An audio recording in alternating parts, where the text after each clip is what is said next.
Hey guys, it's your boy Nick with Pick 'em MMA, and we are back with another video. We're gonna do a recap for UFC 293. I forgot to do a recap earlier, but we're gonna do it just right now. We're gonna go over the card quickly, over the full card. Let's start with the first fight of the night. We had Kevin Jousset defeating Kiefer Crosbie. I picked underdog Crosbie here. I thought he was gonna be able to land some big shots on the feet. He was able to land some big shots, but then it looked like he kind of gassed out in the first couple minutes, and he got taken down, and he was getting cracked on the feet too. Jousset looked pretty damn good in this fight. He took him down. He got him down and choked him out, rear naked choke. So a really good win for Kevin Jousset. I want to see who they match him up against next. Let's go to the next fight. We had Gabriel Miranda defeating Jung by first round submission. I did pick Gabriel Miranda as a plus 140 underdog. I think by the time the fight started, he was like a favorite. I think minus 120 favored. Because everyone saw Jung missed weight by like 4 pounds. Yeah, he missed weight like by 4 pounds, and it just looked awful, to be honest, on the scales. Just looked like he didn't really want to be there, and didn't really want to be fighting. Yeah, Jung should get cut. I don't know. I don't think the UFC is gonna give him another opportunity here, especially with how quickly he got finished, and he missed weight on top of that. So a really good win for Gabriel Miranda. Let's see who they match him up against. He's doing good. He's fighting at featherweight. I think he should stay fighting at 145. He looks good at 145. Made Jung look easy. Under 2.5 in this fight was one of my best props. It was under 2.5 was minus 135. So I hope you guys played under 2.5 in that fight. I told you guys Miranda loves to finish fights early, and I hope you guys took Miranda by submission, or Miranda on the money line at plus money dog. So Miranda was the first dog to come through, and then next we had Charles Radtke defeating Blood Diamond by decision. Yeah, Charles Radtke didn't really look like a minus 400 favorite. He looked awful, to be honest. His boxing did look okay. His striking looked okay, but he couldn't really get Blood Diamond down. Blood Diamond takedown defense looked kind of improved, but Diamond was getting touched up on the feet. He was getting cracked with big shots from Charles Radtke. Charles Radtke pretty much outstruck Blood Diamond on the feet. Yeah, so good win for Charles Radtke, but he definitely didn't look like a minus 350 favorite. I don't know if they're gonna cut Blood Diamond now. I think maybe they're gonna give him one more fight. Maybe they're giving other guys like Luan Lacerda 5th fight in the UFC after being 0-4. I think the UFC might give him another opportunity, maybe against on Dana White Contender Series, or another UFC Fight Night opportunity. I don't want to see Blood Diamond on a pay-per-view ever again. He's not a pay-per-view fighter. I don't want to see him on a pay-per-view card. 3-3 fighters should not be on a pay-per-view card. Let's go to the next fight we had. I didn't really have any action on this fight. Next fight we had Nasrat Haqparast defeating Landon Quiñones by unanimous decision. Quiñones looked pretty good out there. Haqparast didn't really look like a minus 500 favorite, but he still outstruck Landon Quiñones and landed some big shots in the pocket. Quiñones was giving him trouble with those leg kicks, but Nasrat just pretty much ate those leg kicks and walked him down and unloaded on him. The volume wise, it was a close fight, but Nasrat was landing the bigger shots the entire fight.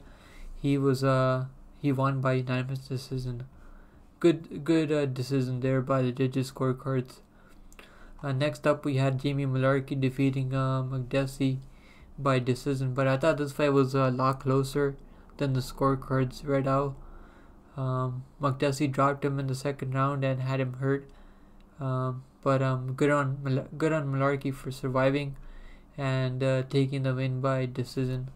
I had Mullarkey as one of my first best bet, so I'm happy that the best bet cast, but he definitely made us sweat over there. Yeah, he did not look good. Mullarkey definitely got the decision, but that was a hella close fight. Mullarkey always gets complacent with the striking defense and it gets dropped a lot. I think I'm gonna be fading Mullarkey next time. Unless he's an underdog in this fight next time, maybe then I'll bet him. But if he's a favorite, I'm not gonna be betting him. Yeah, that was a sweaty player there. If that fight was in Las Vegas, I think my judges could have given it to Makdessi, because he was landing more damage, I think, on the feet. Makdessi could have won that fight anywhere else in the world, I think. But being in Sydney, Australia, Mullarkey got a. Yeah, that was not a good look for Mullarkey to get dropped by a 38-year-old Makdessi, who still has a dog in him, who still has skills and still has speed to hang with these guys at 155. I want to see who they match him up against next. I think they're gonna try to build another prospect up off Makdessi next. Good win for Mullarkey though. He got it done. I had him as one of my best bets, like I said. Next up, we had Chepe Mariscal defeating Jack Jenkins. So Jenkins was winning the first round. He was outstriking him, letting those leg kicks go, landing those body kicks. He had Mariscal hurt in the first 2 minutes, I think. He landed some nasty body kicks. Yeah, he had Mariscal hurt. Mariscal had good composure, but Mariscal was definitely hurt. But Chepe Mariscal has that dog in him, like I said in my predictions video. This dude is never out of a fight. You can never count Mariscal out of a fight. Yeah, he started using his grappling in the second round. Had Jenkins clinched up against the fence. He went for a judo throw, and Jenkins, not being experienced with the grappling, he I think wasn't defending correctly and broke his. I think he broke his arm or something. It was an injury of some kind, verbal tap, I think it was. So yeah, I hope Jenkins is okay, but this is my second best bet that I lost on the card. Not too pissed off because injuries can happen. It's MMA. This is the game. Anything can happen. Yeah, so I'm not too pissed off. I hope he's okay. Good win for Chepe Mariscal. People gotta stop sleeping on him. I gotta stop sleeping on Chepe, man. I really do. I always say Chepe has a dog in him, but then I never pick him to win. But yeah, Chepe is looking damn good though. Next up, we had Carlos Ulberg winning by submission in the third round, which is absolutely crazy. It was a submission in the last minute of the fight. Absolutely insane. I don't think anyone predicted that, to be honest. A lot of people had Carlos Ulberg by knockout. I am happy because Carlos Ulberg was my lock of the week. So I told you guys to take him by money line. I also said he's gonna win by knockout, but I always bet the money line. His money line wasn't even that bad. It was like minus 270. So you guys could have definitely put him in a parlays, bet the money line straight up, or you could have taken him by the point spread minus 3.5, or you could have taken Carlos Ulberg by finish. Next time, just take fighters by finish. It might be less value, but there's more juice there. More safer. I mean, yeah. So that was I feel for everyone that was played Carlos Ulberg by knockout. I said he was gonna win in the first round. He almost had Jung out of there in the first round, but Jung was able to survive in the first round and came back in the second round. Jung is definitely a tough customer, but good on Ulberg to get him out of there in the third round. He found the submission after he got the takedown on him. So good fight IQ by Carlos Ulberg to go for the takedown late in the fight. He showed some good skills in this fight, but one thing that I'm worried about with Carlos Ulberg, he does slow down in the fight. When he goes past the first 7 minutes, he really slows down and starts breathing hard. You can see if visible on his face when he starts getting tired. He starts his head movement starts getting a little bit slow and doesn't move a lot anymore when he starts slowing down. So yeah, we gotta watch out for Carlos Ulberg when he goes up against a legit grappler or a legit fighter who's got a good gas tank and is a good striker. So we gotta watch him up against a good legit ranked guy. I hope to give him a top 15 guy next because he definitely deserves it. He's finished his last 4 opponents in a row now. So he's on a 4-5 win streak, finished all 4 opponents by finish. So Ulberg definitely deserves a step up in competition. Top 15 guy for sure. I wonder who to give him next. I think they might give him Azamat Murzakonov, who's a striker. I think they could match him up against him because he's ranked right now. He's undefeated in the UFC. That's a good step up in competition, I think. We'll see who the UFC match him up against, but a good win for Carlos Ulberg. I had him in a couple of parlays, and I had him as my lock of the week. So I'm really happy that he won as my lock of the week. We are on a 3-fight lock of the win streak right now. We have had 3 locks cash through in a week by now. Our locks are hitting at almost 80%, guys, which is absolutely insane. So every time I pick a lock, it's hitting at around 80% of the time. Anyways, guys, let's move on to the next fight. We had Tyson Pedro. I thought Turkalj might be able to survive because he survived against Petrino, but man, Tyson Pedro is a different beast. He just knocked him out in the first round, just like I thought he was gonna do.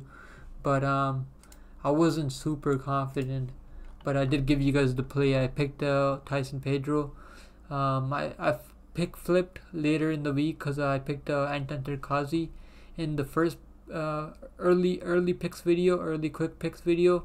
But then after watching the tape on both of them, I switched my pick because I had a feeling with Tyson Pedro that early on he was going to be super dangerous with his hands, and he's knocked out his all 6 wins in the first round now.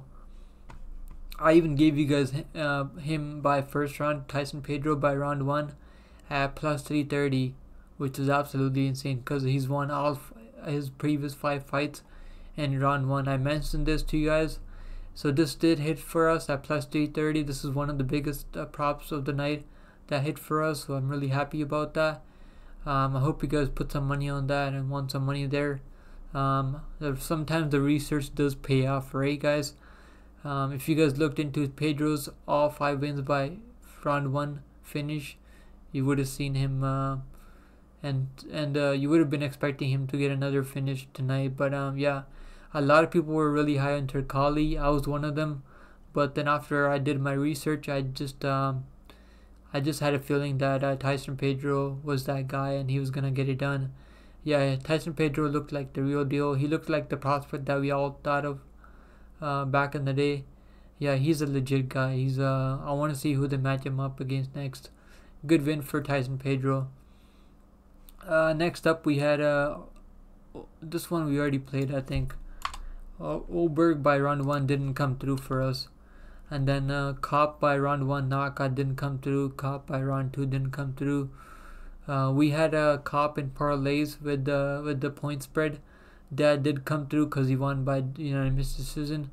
But yeah, man, that kid Dos Santos is a tough kid. This kid has legit stand-up skills. He was trading with Kape in the pocket, has a good chin on him. He got dropped a couple of times, but good. He has good recoverability. Kape definitely put up a good fight, but man, I think this kid's Dos Santos is his stock is gonna go up way more. I missed the fight on Justin Tafa, guys. Sorry, we gotta go back. My bad, guys. So yeah, I picked Justin Tafa by round 1 KO, and yeah, I told you guys, Tafa by round 1 KO, it was plus 110. I told you guys they're giving us plus money on a guy who always wins by first round knockout, and yeah, I told you guys Tafa always wins by round 1 KO, it never works out for these NFL footballers who try to fight at these heavier weight classes. They have good skills, good stand up, good wrestling, but and they all have good physical advantages over these other heavyweight fighters. But what they don't have is the ability to eat big shots, and they don't have a good chin. They don't have a good recoverability. They don't have a good head movement either. They just keep their head on the center line when they throw or close the distance. Yeah, when you crash into the pocket with a guy like Justin Tafa, who throws big nukes at you, you're not gonna be standing for too long. Really good win for Justin Tafa there. These Tafa brothers are legit. People need to put some more respect on these Tafa brothers. Good takedown defense also by Tafa. Good first one, round 1 KO. I think there was some people that were picking Austen Lane in this fight as a dog too. I'm glad I stuck to my guns and picked the bad man Tafa. Good win by knockout. The next fight we had, we had, like I was talking about earlier, Manel Kape. This was absolute fight of the night. I think this definitely got the fight of the night. Yeah, this got UFC 293 fight of the night on the pay-per-view. So yeah, they definitely, both guys deserve it. Both of them just made 100K each, I think. This kid definitely, I think that he's gonna be able to use that money for his training, for his to get into a better training camp, to be able to bring in better sparring partners. Now he's gonna have those funds available to him. He's gonna be able to hire a mental coach, hire a nutritional coach now. This is definitely gonna help him as a prospect. I think the Santos stock is definitely gonna be going up from this fight. He definitely put up a really good fight. He couldn't have put up a better fight. He probably could have won. That probably would have been better, but he did really good against Manel Kape. It was a unanimous decision win, but yeah, Dos Santos looked real good out there. He's definitely a top 15 guy himself at flyweight in the UFC. I want to see who the UFC match him up against next, and I want to see the UFC match Manel Kape with the what's his name, Kai France. They should rebook that fight. I think Kai France has a legit chance in that fight. Yeah, that fight's gonna be interesting now. Kai France is gonna see how close that fight was, and he's gonna become confident in fighting Manel Kape now, I think. Let's go to the next fight, the co-main event of the evening. Guys, I had Tuivasa as one of my best bets, but I told you guys my first pick was Volkov. I picked Volkov by second round knockout, but he got a submission in the second round. It's hard to put away Tuivasa with punches unless you're Sergey Pavlovich or Cyril Gane. Yeah, Volkov looked real good in this fight. Tuivasa had trouble closing the distance like I thought he would. And Tuivasa, he definitely came to bang. He was throwing big power shots. He was throwing good leg kicks. He was hurting Volkov on the leg kicks. Good win by Volkov though. He's got 3 stoppages in a row now. He's finished his last 3 opponents, which were good level competition, good top 10 guys that he's finished. He finished Rosenstrike, Romanov, and Tuivasa now. Really good win for Volkov. I wonder what they're gonna do with Tuivasa next. He's on a 3-fight losing skid now, but he still got some good fights in the UFC. I think. I don't think the UFC is gonna cut him or anything like that. He's still 8-6 in the UFC, but I don't think he's gonna be a contender at heavyweight. He's probably a gatekeeper. Probably can put up some entertaining fights outside the top 10. I think maybe. Can beat some guys outside the top 10 rankings. Tuivasa still has good skills on the feet. If the UFC does a good matchup for him, I think he can still bounce back and get some wins. Let's move on to the main event now, guys. We had a big crazy upset in the main event. We had Sean Strickland beating Israel Adesanya in the kickboxing, which is absolutely insane. I don't think anyone some people are saying that they predicted this, but obviously now they're gonna say they predicted it. But only very few people predict Sean Strickland to win this fight. Israel Adesanya closed in like a -700 favorite, I think. Yeah, he was like a -700 favorite against Sean Strickland. Strickland was like a +500 dog. So yeah, there just wasn't that many people predicting Sean Strickland to win this fight. But if you were one of those people, good on you. I'm happy for you. I hope you guys made some money on Sean Strickland. I definitely missed my opportunity. I should have taken a dog shot on Sean Strickland. Seeing him have a lot of success in the UFC and being a big underdog. I think we just put these guys who we don't see losing a lot in the UFC and having a lot of success in the UFC. We just put them on the pedestal and just don't think they're gonna lose at this time in their career.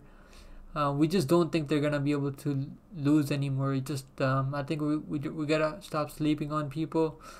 No one should ever be a +500 underdog in any fights in the UFC, in my opinion, unless they're absolutely horrible.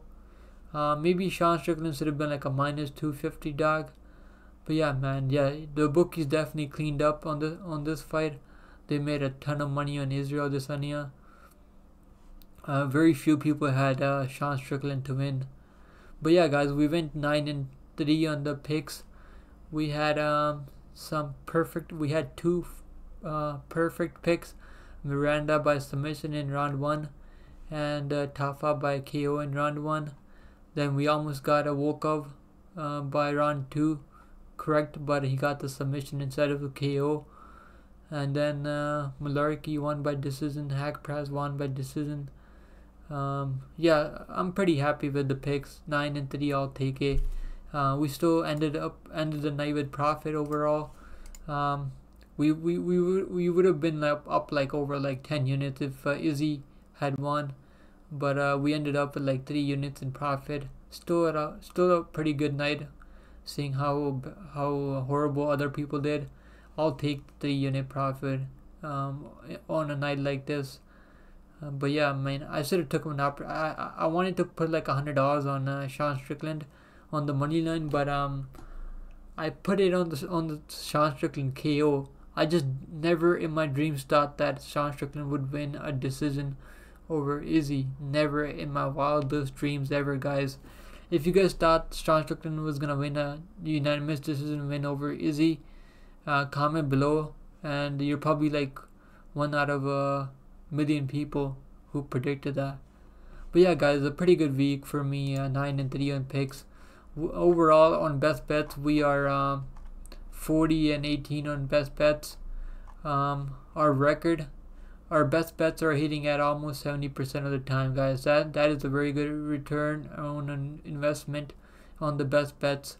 I always go with the best bets that are under -300, so I never go with moneyline best bets that are over 300, -300.